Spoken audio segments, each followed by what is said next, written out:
just here for a little family fun and relaxation. Yeah, Vegas is a great place to relax. Drinking, gambling, smoking, prostitution, bring the kids. That's what I say.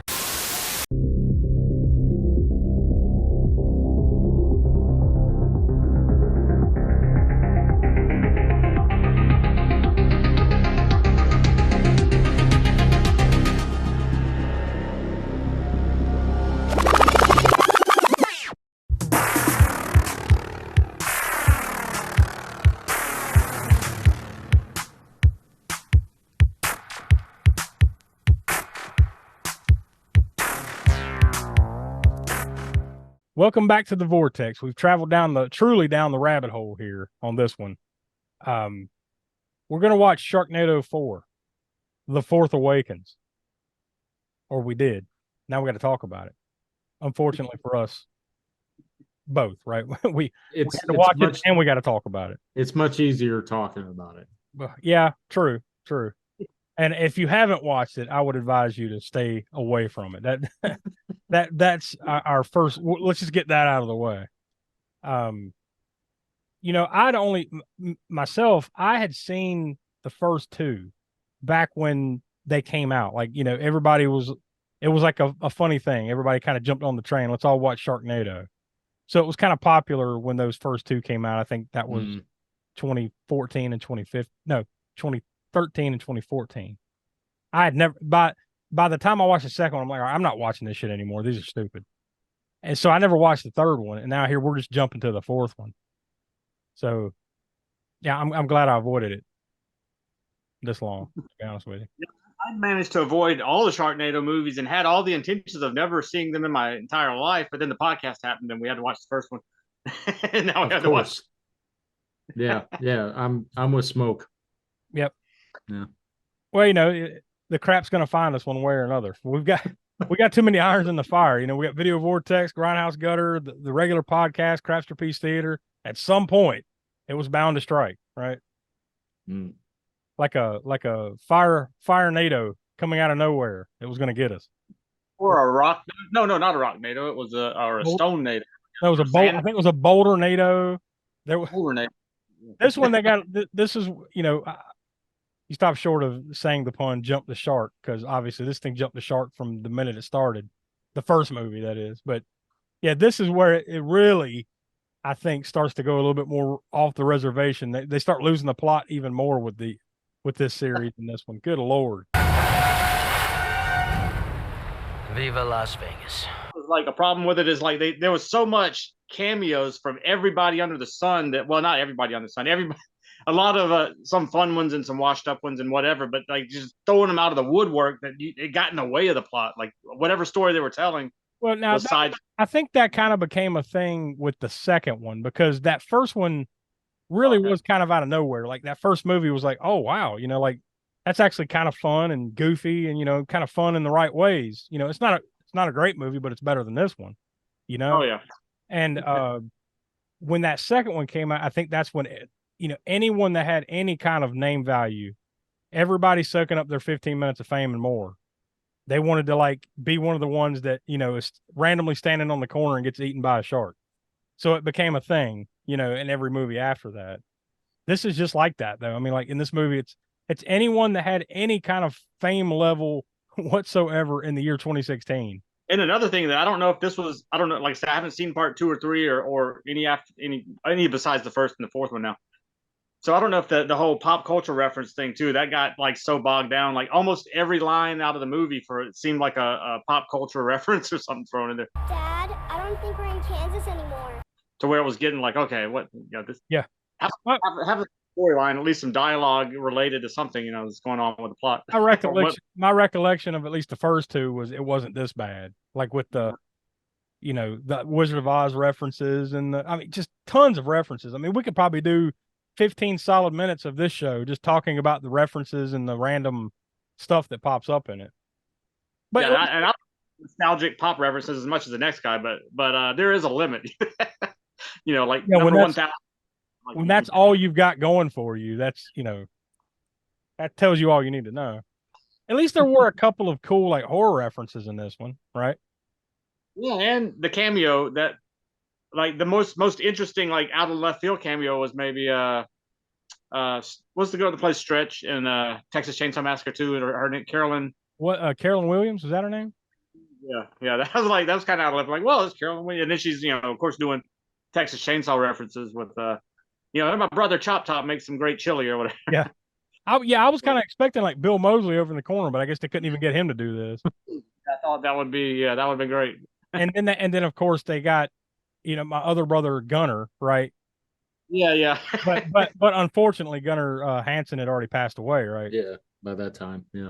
So they just got a guy that looked kind of like him to do the bit. Between that one and Christine, we're watching the fourth one, but believe it or not, they actually made 2 more. There was 6 of these bad boys. We'll run down the list real quick. There was Sharknado, the original, Sharknado 2, the second one, which is a great title. Sharknado 3, oh hell no, this one. Then the next one, the next year. And by the way, these all came out in like successive years. Like they didn't waste any time. Sharknado 5, Global Swarming, and then the last Sharknado, It's About Time. That came out in 2018. And then there were actually 3 spinoffs, like quote unquote in the same universe. And you did see a little bit of crossover there. Remember the small cameo from Steve Guttenberg where he delivers Christine?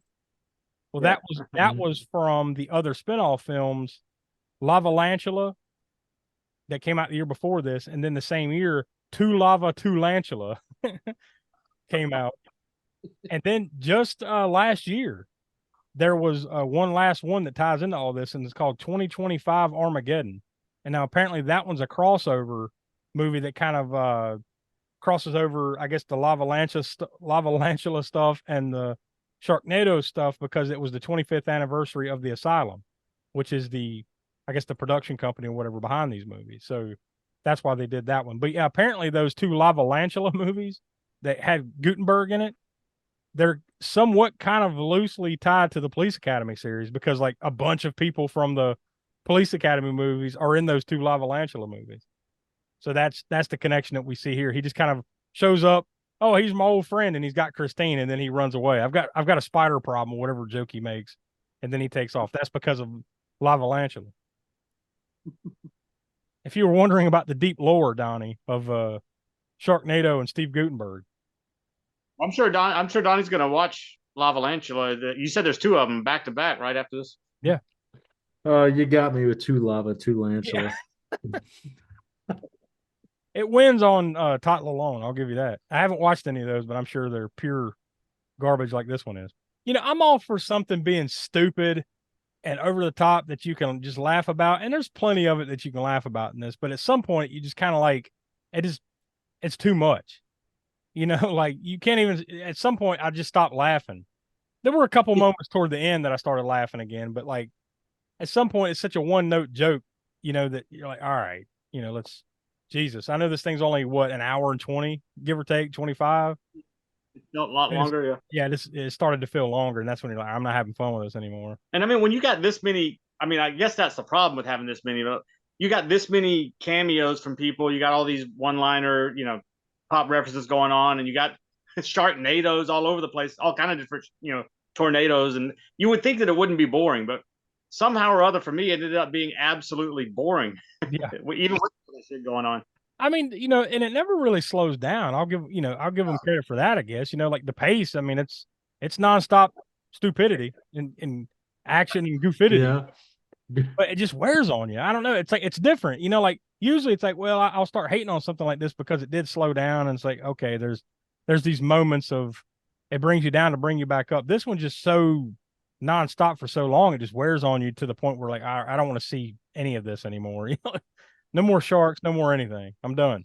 A little bit of I guess reality, or trying to tie a story into it, so, with a little scientific thing about the sharks are learning how to live in the clouds now, and I'm like eating the birds and things. I'm like, what? Sharks can't even live in the water for that damn long, and you're trying to get this backstory about how they can adapt to clouds and eating birds and things like that. I mean, why? So much of this is so damn stupid. Like when it goes to a nuclear plant and then it becomes a nuke-nado. And then the sharks are just nuclear sharks. And then if they touch you, like you get fried. Like, you know, it's one thing if they're jumping around and chainsawing sharks and stuff, and they do that plenty in this and chop them up and stuff. But sometimes they just grab them and hit them. They just grab a shark and just whip it into a post or the side of a building and it explodes. That's impossible. I mean, I know all this is impossible, but like, like there's no way a human being could grab a shark by the tail and just wham, and it explodes. Something can't get more ridiculous. It does. It surprises you how ridiculous it can get. Yeah, So. yeah, including Tara Reid becoming a cyborg. That Yes. Or was she? There was a reference to what Terminator to I don't know, all kinds of different. Of course, Star Wars because of the title. But then she put a lightsaber of her bionic arm thing, the chainsaw. Come with me if you want to live. Yeah. The Wizard of Oz. And you knew they were setting that up the whole time because the mayor, which is what Stacey Dash's character, she's wearing like the Wicked Witch socks, like the stockings or whatever. So the whole time was like, when's the house going to drop on her? Oh, there it goes. And then her legs, under the house. And then they literally throw a bunch of gold bricks on the ground and then say, follow the yellow brick road. Follow the road! Follow the yellow brick road! So this is Video Vortex. So, well, I guess before we kind of like what's our? I mean, this is the fourth. So, like, what's the fourth Awakens? This is the fourth Vortex. Yeah. So like, you mean, what is our scale prior? The first three? All right. Well, the first one we did was Samurai Cop. We gave that. Okay, I'm sorry. I'm looking at this. It's a 0 to 10 rating. See, we don't even know our own rating anymore. Got too many things going on. So it's 0 to 10, and we come up with it together. So Samurai Cop, we gave a rating of 7. Strike Commando 2, we gave a Vortex rating of 4.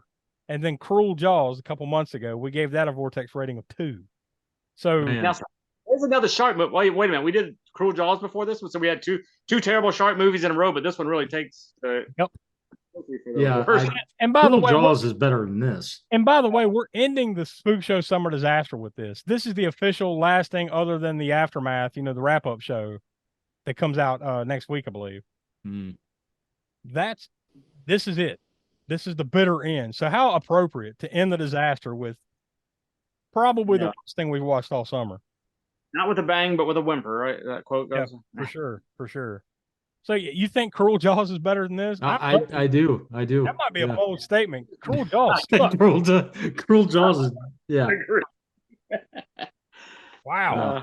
Boy, this is splitting horrible hairs, isn't it? I think Cruel Jaws is better than this. I actually laughed at the things that were unintentionally funny. The things in here in this movie are trying to be intentionally funny and fall absolutely flat. Yeah, true. I mean, at least that one had great value Hulk Hogan in it. Yes, yeah. I guess I think we all kind of agree. We'll go slightly below. Let's say 1.5. What do you think? Like, it sucks, but it's got redeeming qualities. There are enough. A little bit. To where it's not. It might be slightly worse than Cruel Jaws. Man, that's both. That's a low bar. Both of them. Yeah, and at least Hasselhoff's in it for more than just a cameo, right? He actually has some meat to the story. Gary Busey. We go the whole time without mentioning Ginger Dead Man. Listen, you did it. Well, somebody's got to do it. Yeah. That's why I'm here. So we'll leave it there. 1.5 on the Vortex rating. I think that's good enough. And that's enough. That's enough of this altogether. Hopefully it never comes back up again. Hopefully we never have to watch this for the podcast and do a deeper dive. And may God have mercy on all of our souls for having to watch it. Let's just see if in 2 months it's any better. Now, next month, we rotate this series out with Traumatic Experience. So next month, we're going to be talking about Tromeo and Juliet, because over on Traumatic Experience, that's the whole point, is we talk about the Trauma Films library, not in any particular order, just random pulls. So we're going to be talking Tromeo and Juliet. I have a feeling this is more on the line of Smoak. This will be more on the scale with the Toxic Avenger as opposed to Hollywood Zap, I hope. It's on that side of the scale. On that side of the scale for that. I mean, it's not as zany. I mean, it's trauma, so it's a little zany, but it's not as cartoonish maybe as Toxic Avenger, but it's certainly on that side of the scale more so than Hollywood Zap. Yeah. Yeah. Wow. And Donnie, you've missed both traumatic. I've You've missed never both. been I on was it. just thinking about it. Yeah. I was just thinking, I was like, I missed both. Well, let's hope you can be there for Romeo and Juliet. But Hmm. then here on, as far as the Video Vortex is concerned, the 5th edition, we just spun the wheel right before we came on the air here, right before we started recording this, and the wheel, boy, it's a cruel bitch, and it landed on a movie called Warhead from 1996. None of us had ever heard of it. None of us have ever, seen it. I don't know anything about it other than it's got something to do with a nuclear bomb headed toward Washington D.C. or something like that. So we'll all find out together in 2 months time. So come back in October for the next Video Vortex. But before then, the next traumatic experience will be Romeo and Juliet. And of course, go over to aaspookshow.com to check out all things related to the Spook Show. New podcasts come out every Monday at 6 p.m. East, wherever you get your podcasts, and right here on the YouTube channel. And we got lots of other cool stuff here. So stick around on the channel, like and subscribe and all that jazz. Leave comments, like everything. Help us out, please. We had to sit around and watch movies like this, like Warhead and Sharknado. You can help us out, please. So for Will, who couldn't be with us, Donnie, Professor Smoak, I'm Josh. We are from the All American Spook Show, and we'll talk to you next month.